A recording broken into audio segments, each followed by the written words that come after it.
আমরা রাতে রুটি, কাজ আর পেছন ছাড়ে না। আমি খাবো কি বলো? খেতে তো হবে। কি বলো তো, রাতে একটু শুকনো খাবার খেতেই ভালো লাগে।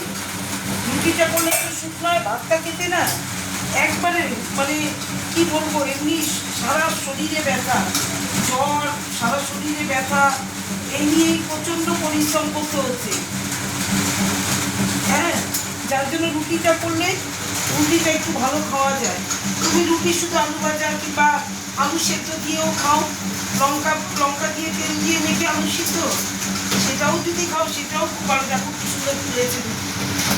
হ্যাঁ, কি রুটিটা খেতে ভালো লাগে, শরীরটা ভালো লাগে, মানে টান টান হয় শরীরটা। আর ভাত খেলে কিরকম লাগে, কিন্তু অগত্যা মধুসূদন ভাত খেতেই হয়, কিচ্ছু করার নেই। ম্যাক্সিমাম লোকই এখন রুটি খায়। রুটিটা যেমন হাতে নিয়ে বসে খেয়ে নিলাম, অত বাসনও মাজতে হয় না রুটিটা খেলে। কিন্তু ভাত খেলে ভাতের হাঁড়ি, হ্যাঁ ডালের হাঁড়ি, তরকারি হাঁড়ি, মাছ, কত কিছু লাগে। কিন্তু রুটিটা খেলে আর কিছু লাগে না। এই দেখো রুটি বানাচ্ছি। তোমরা কে কে রুটি ভালোবাসো আমাকে একটু কমেন্ট করে জানিও তো। হ্যাঁ, একটু জানিও না আমাকে, যদি ফ্রেন্ডস মনে করো তাহলে জানিও কে কে রুটি পছন্দ করো রাখতে, আর কে কে ভাত পছন্দ। আমি ভাত রুটি সবই পছন্দ করি, আমার ভাতটা বেশি পছন্দ করি, কিন্তু ইদানিং দেখছি কি রুটিটা খেলে না ভালো লাগে। এত ঠান্ডা লেগেছিল আমার, মানে দেখো চোখ মুখের কি অবস্থা। সেদিন আমি ডাক্তার দেখিয়ে এসেছি, চোখে ইনফেকশন হয়ে গেছে। তার মধ্যে বসমিতে গেছিলাম ডাক্তার দেখাতে, চোখে ইনফেকশন, আবার ঘরও বেড়েছে, চশমা বানাতে দিয়েছি কাউকে। কি করবো বলো, এই পুজোর সময় প্রত্যেকবার পুজো, গতবার পুজোর আগে যেমন আমার আই স্ট্রোক হলো, হ্যাঁ মানে 50,000 টাকার বেশি খরচা হলো শুধু রেটিনা অপারেশন করতে। আর তারপরে লেজার নিয়েছি 2,000 টাকা করে পার লেজারে যেত, যেদিন যেদিন যেতাম, মানে ডেট দিত লেজারে, যে লেজার লেজার দেওয়ার জন্য।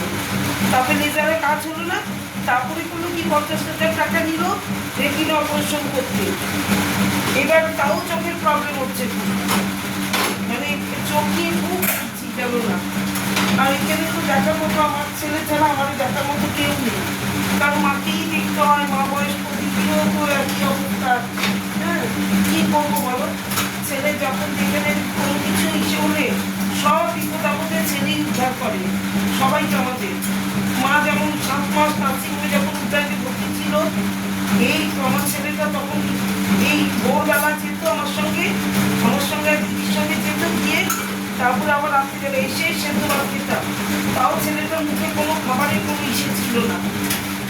হ্যাঁ, কোনো বায়না ছিল না যে মাইতে খাওয়া বা বুঝতে পারছে যে এটা এখন তো এই পরিস্থিতি না, মানে খাওয়া দাওয়া নেই, সারাদিন একটু মুড়ি চপ এগুলো খেতাম। আর এখানে উদ্যানকে এখানে কিছু পাওয়া যেত না, উদ্যানের নার্সিংহোমের সামনে চিড়িয়াখানার দিকে। যার জন্য এই যে আমাদের এই ইসে, তাহলে কি অনেক কথা বলে ফেলেছি তোমাদের সাথে, অনেক রাত্রি হয়ে গেছে। শুভ রাত্রি, গুড নাইট, সবাই ভালো